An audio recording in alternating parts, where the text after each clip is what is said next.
Continuando con los ejemplos de fuerzas coplanares concurrentes, tenemos este problema en el que una ménsula está siendo afectada por tres fuerzas que actúan en diferentes direcciones y tienen diferentes magnitudes. El propósito es encontrar la fuerza resultante que sustituya a esas tres fuerzas en el efecto que causan sobre el cuerpo.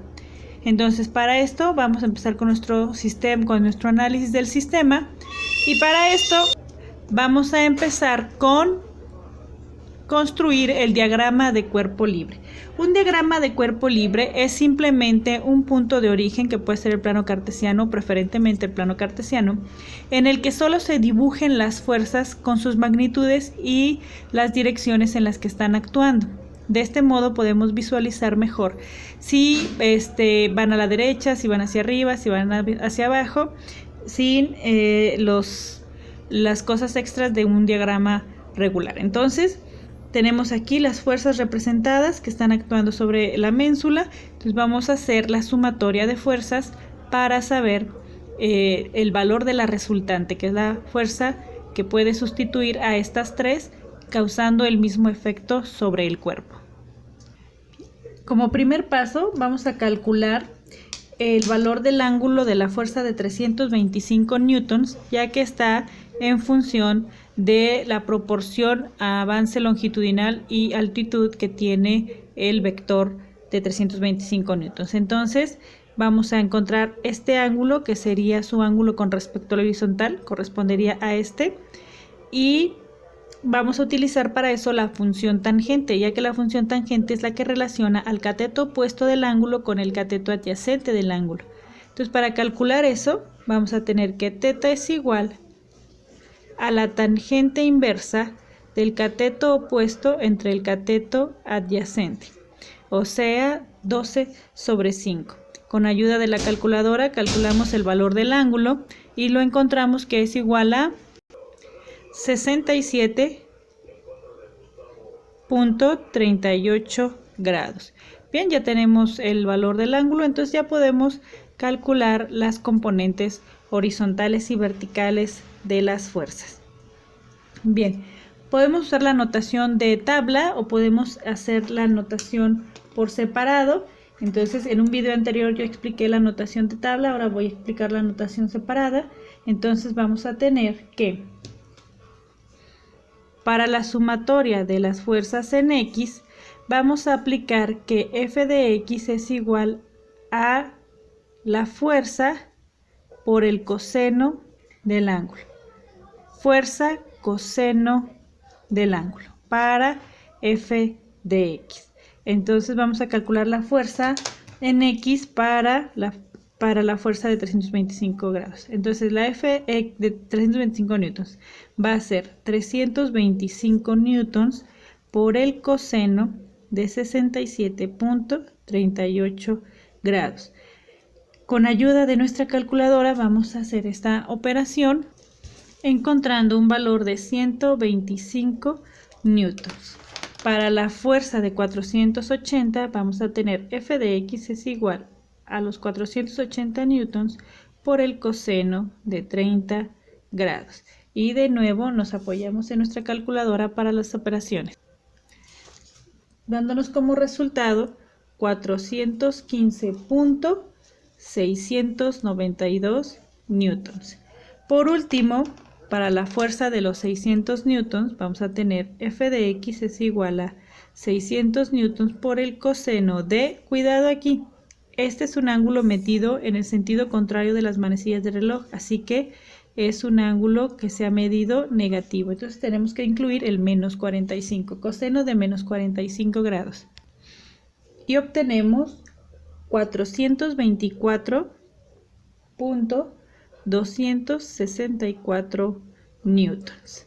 Entonces ya podemos hacer la sumatoria de las fuerzas en X.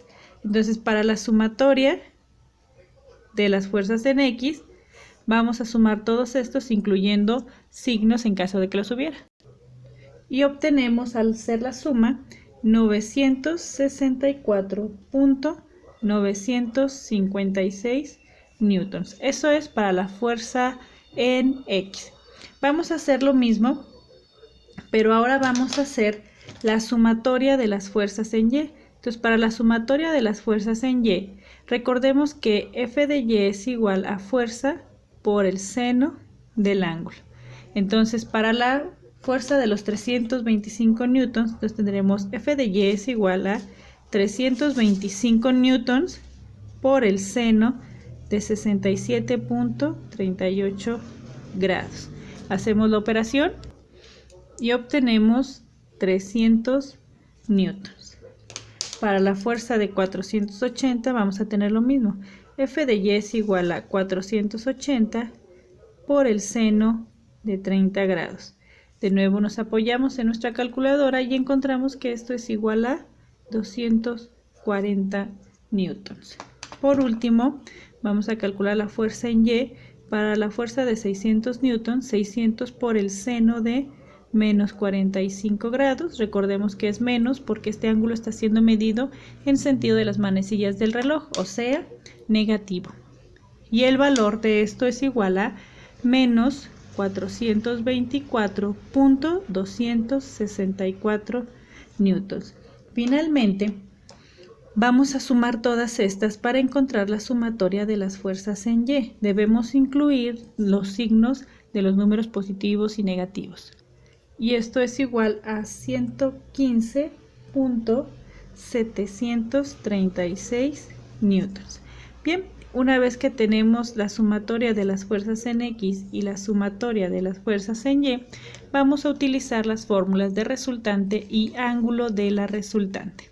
Bien, para la resultante, sabemos que la resultante la vamos a calcular con la sumatoria de las fuerzas en X al cuadrado más la sumatoria de las fuerzas en Y al cuadrado. En este caso, nuestra resultante va a ser igual a la raíz cuadrada de 964.956 al cuadrado más la sumatoria de las Y, 115.736 al cuadrado. Hacemos nuestra operación tomando primero los cuadrados, luego la suma y hasta el final la raíz. Y encontramos que el valor de la resultante es de 971.871 newtons. Este sería el valor de la fuerza que puede sustituir a las fuerzas actuantes. Por último, vamos a ver que el ángulo es igual a la tangente inversa de las F de Y, que son 115.736, entre las F de X, que son 964.956. Haciendo esta operación, encontramos que el ángulo de la resultante es igual a 6.84 grados. Entonces, ya tenemos tanto el valor de la resultante como el ángulo de inclinación de la resultante. Como puedes ver, el ángulo es muy pequeñito, lo que quiere decir que esta fuerza resultante es técnicamente horizontal, lo cual lo podemos comprobar con sus componentes. La componente en F de X es de 965 newtons aproximadamente, mientras que en la de Y apenas es de 116. Entonces es mucha la comparación de la diferencia entre F de X y F de Y, lo cual esto comprueba nuestro ángulo calculado. La fuerza en X debe ser más horizontal que vertical y lo podemos ver.